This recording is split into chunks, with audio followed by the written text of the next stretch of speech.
Hello and welcome to another edition of the Insight Podcast. My name is Stewart, the lead Americas analyst at Sibylline, and today I'm joined by Claire Brady, our analyst on the North America desk, to discuss the outcome of the U.S. presidential election. And a quick note before we get into it, for a limited time, Sibylline is offering a free trial until January for our World Risk Register. Details can be found in the show notes. So Claire, obviously we had the U.S. presidential election last week. Can you just give us a top-line view on what took place?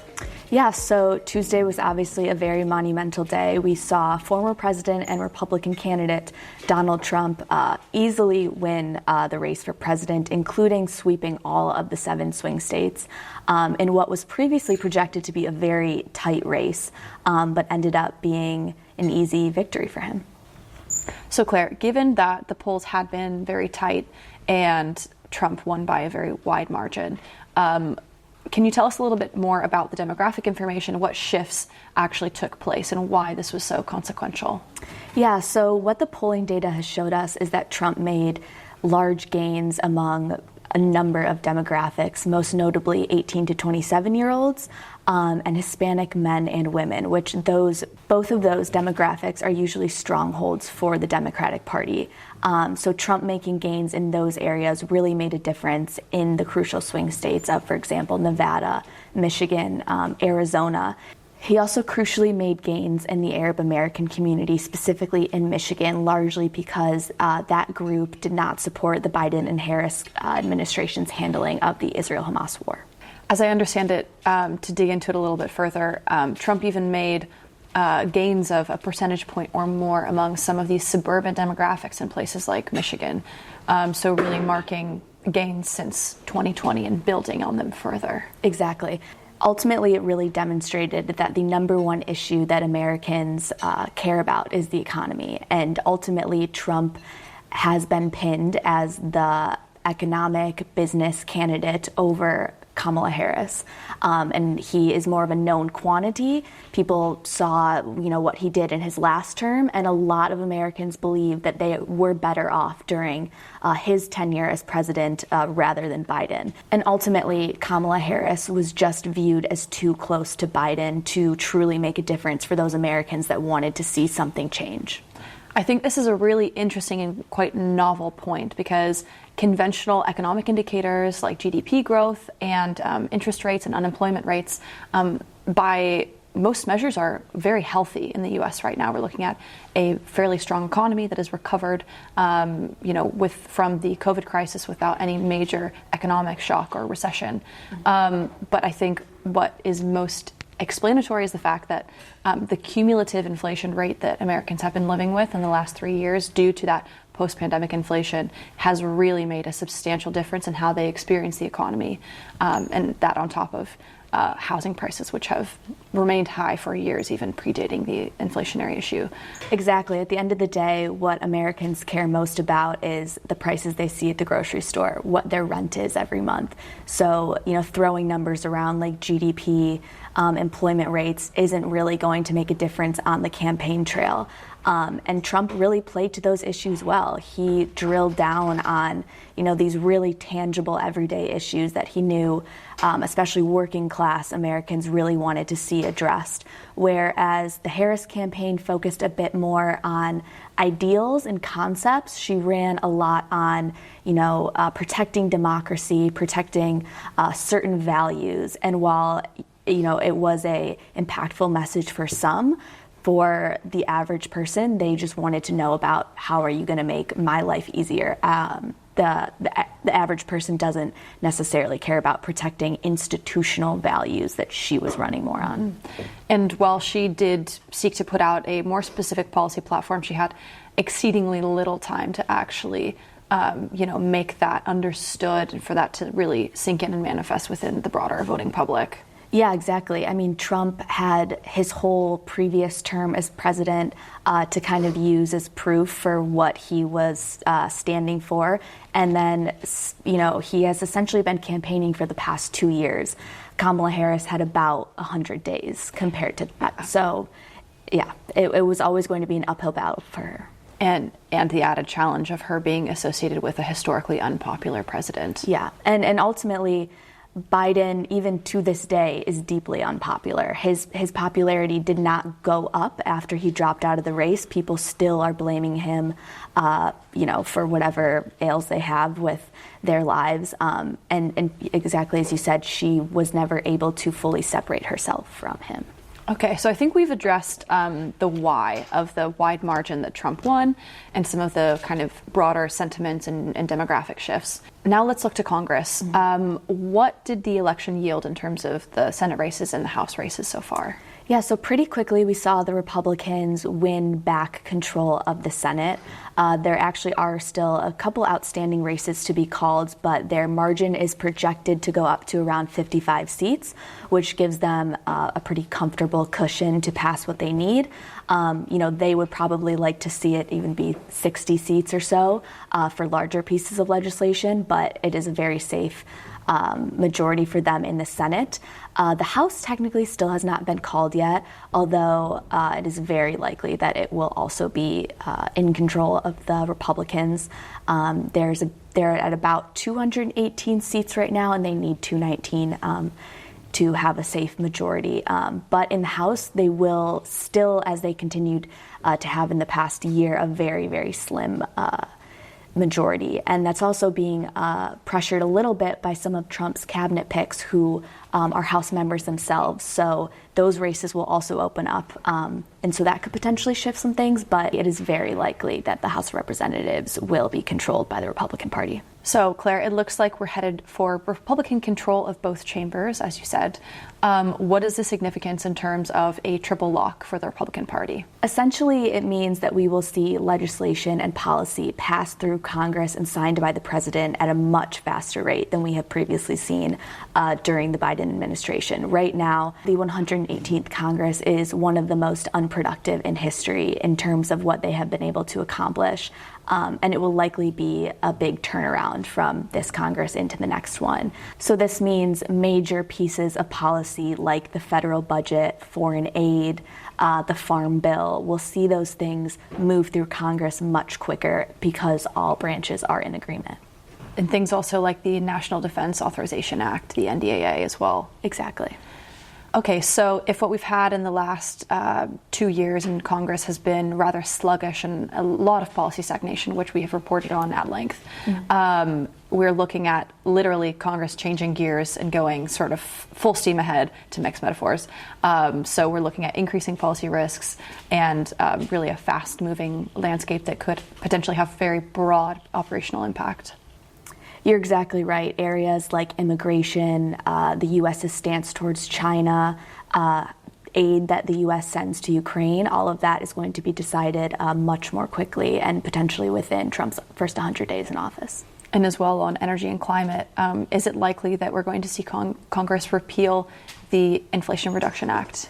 It is certainly very possible. That is a large goal of Trump's, and it does have a significant amount of support among the Republican Party, though that act has really helped Republican-controlled states. So there might be some backlash from lawmakers from those states who want to see those subsidies maintained. Okay, so while we're going full steam ahead on our Republican legislative agenda, we might see some more nuanced discussions around some of the incentives there. Yes, exactly, Sydney. Within the Republican Party, there are still about two different factions. We've seen a faction emerge that is very, very aligned with Trump and kind of supports all of his policy proposals. But there is still kind of an older guard of the Republican Party, considered more the establishment, coming from even the Reagan era. And we might see some internal conflicts between those two sides of the party.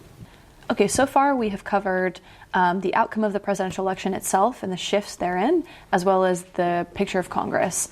Now, in recent days, we've seen a ton of chatter about cabinet appointments. What are the key appointments so far, and what do we expect? One of the most critical appointments that we have seen currently is for Secretary of State, which is slated to be Florida Senator Marco Rubio. He has a long-established background in foreign policy within the Senate. He serves on the Foreign Relations Committee, the Senate Intelligence Committee, and he is very well respected in that realm. He is, though, quite tough on China, Iran, Venezuela, and Cuba, so we are very likely to see those policy positions continued in that role.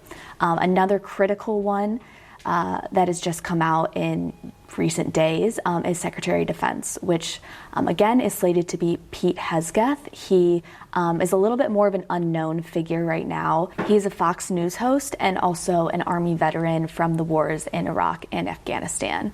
But there has been a lot of concern already within the defense community and the industry more broadly that this is someone who is largely inexperienced versus Rubio, who does have that political capital and is known on the world stage. Hegseth, in contrast, does not have the experience that a normal Secretary of Defense would have. So that is already likely to cause some issues, particularly even within the Republican Party. There has been already reports coming out that he might not actually be confirmed by the Senate, even though the Senate is controlled by the Republicans, because of that very concern that he doesn't have the experience, whereas someone like Rubio is going to fly through very easily. Certainly, the U.S. Secretary of Defense is typically somebody that has substantial leadership within the armed forces, potentially somebody who has led an operating theater or something of that ilk. So we're really having somebody that does not have the operational experience or necessarily the know-how to make some of these decisions. Yes, typically the Secretary of Defense is, for example, a four-star general. And it's at a very critical moment when the U.S. is becoming increasingly involved in ongoing crises in the Middle East. Tensions with China are high in the South China Sea. Obviously, the Russia-Ukraine war is still ongoing. So when there are so many active conflicts that the U.S.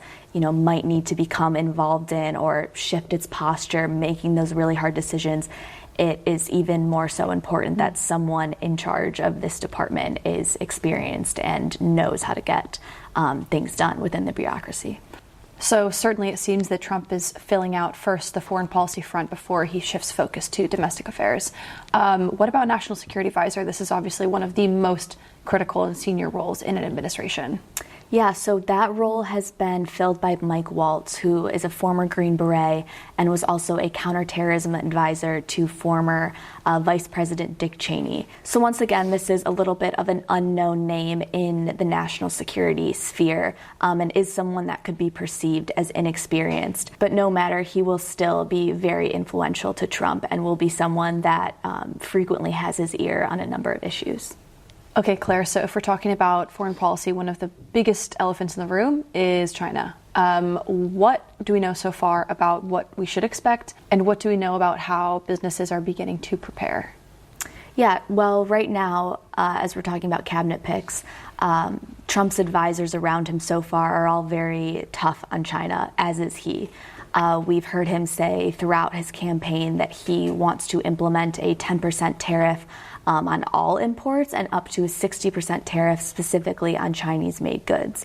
He's also referenced his desire to revoke China's most favored nation trade status, which they received after joining the World Trade Organization.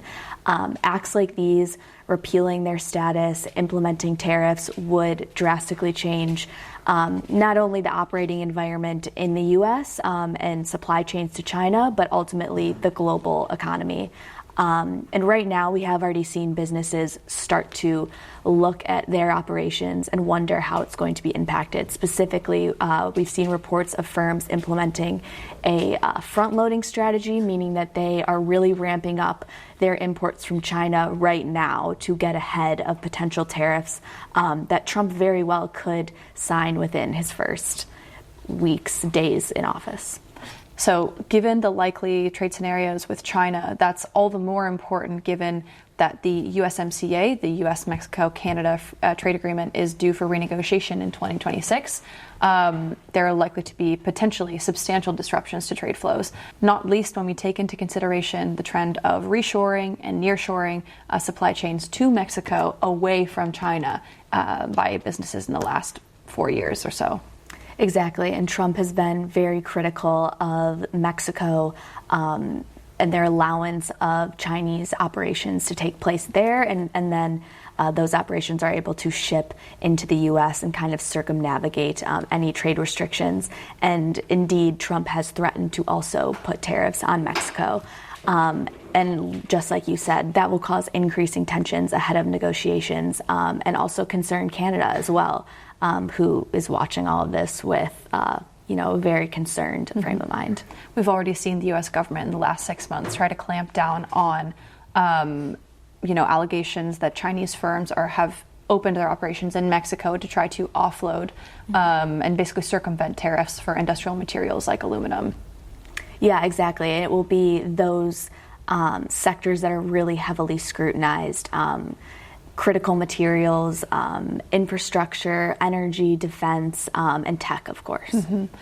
So given the broad ramifications for industrial materials, technology, we're looking at very, very substantial shocks potentially to trade flows and industry of all sorts. Yeah, exactly. And of course, it should be noted that any tariffs placed by Trump are almost sure to be met by a retaliatory tariff from China. And in that case, we could be heading towards a trade war of some sort. And certainly trade tensions not only in the Asia-Pacific region, but also in Europe. Exactly. Trump in his first term was very concerned about perceived trade imbalances, particularly with Europe. And that has been coupled by, in recent years, Trump's heavy criticism of Europe's defense spending and how much they are contributing to the defense of Ukraine versus how much the U.S. is spending.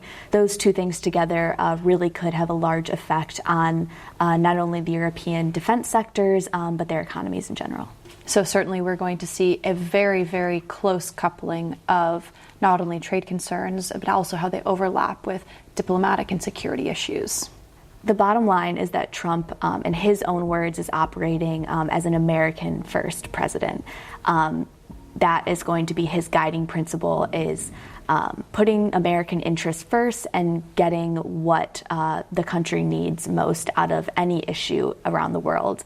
And in that sense, that could cause tensions among leaders across the world who might perceive him to be more transactional and less allied to their specific nation than in years past.